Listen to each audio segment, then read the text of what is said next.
Hello amazing people! Welcome back sa aking YouTube channel. So for today's video, nandito tayo ngayon sa Boss Coffee dito po sa Rosales. Ayan. So katatapos lang po natin magkape. At ngayon naman pupunta tayo sa viral na night market dito po sa Rosales, which is ang Boulevard. So titignan natin doon kung ano po yung mga pagkain at magpo-food trip tayo. So yeah, tara! Ayan, so voice over muna tayo habang papunta po tayo sa Boulevard Night Market. So ayan, mga 15 to 30 minutes siguro yung biyahe pa from Boss Coffee up to the Boulevard Night Market. So kung mabilis ka, ayan, mga 15 minutes kakayanin siya. So hindi ko naman first time na pumunta doon. Nakapunta na ako noong 2021 kung daw nagkakamali. Kasi nagturo po ako sa Rosales ng year 2019 up to 2021. So namamasyal din kami dyan noon. Pero hindi pa rin ganun ka established nun yung night market. So ngayon dahil nag-viral siya ulit, pupuntahan natin siya. So yan, malapit-lapit na tayo.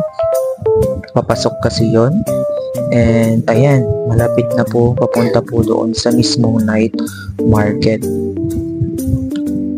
Ayan, malapit-lapit na po tayo.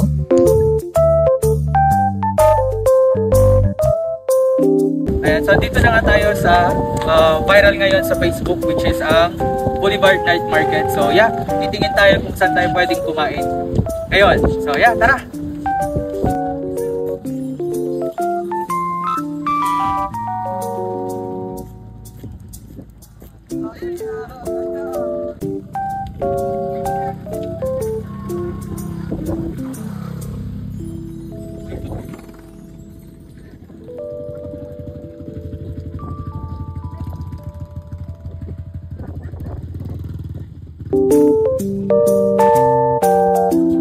Ayan guys, so ang dami-daming benta ngayon.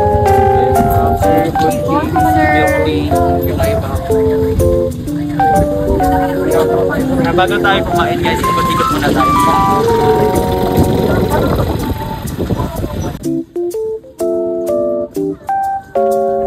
Ayan, kung mapapansin ninyo, ang dami mga nagtitinda dyan from parkingan namin ng motor hanggang sa pinakadulo. Ayan, iba't ibang klaseng paninda, may mga milk tea, coffee, iced tea, mga ganyan. At may parisan pa sa pinakadulo. So, ayun, sa mga nagbabalak pumunta dito, sobrang malulula kayo sa dami ng bibenta at sa dami na din ng tao. Ayan na nga, so napagod tayo, bumili tayo ng milk tea. Ayan, dito sa Nace Tea. Kung mga gagawin kayo dito, puntahan nyo lang po sila. And ayun na nga, habang tayo naghihintay, ay nanood muna tayo ng mga batang nagsasaranggola dyan sa may bukid. And saktong-sakto naman pa sunset na, kaya nanood na din kami ng sunset. And so ang ganda-ganda ng sunset guys. Ayun. So ayun na nga, tambay mood muna tayo. And then later on, lakad-lakad ulit. So papunta na kami sa may part ng parisan, pero wala kami nakita ang pwesto, kaya hindi na kami tumuloy kumain. So ayun na nga, sobrang daming tao. May nakita kami nagbibenta ng pansit, pero dahil na sobrang kulang na sa oras, di na din kami nakakain. So sabi ko nga next time na lang.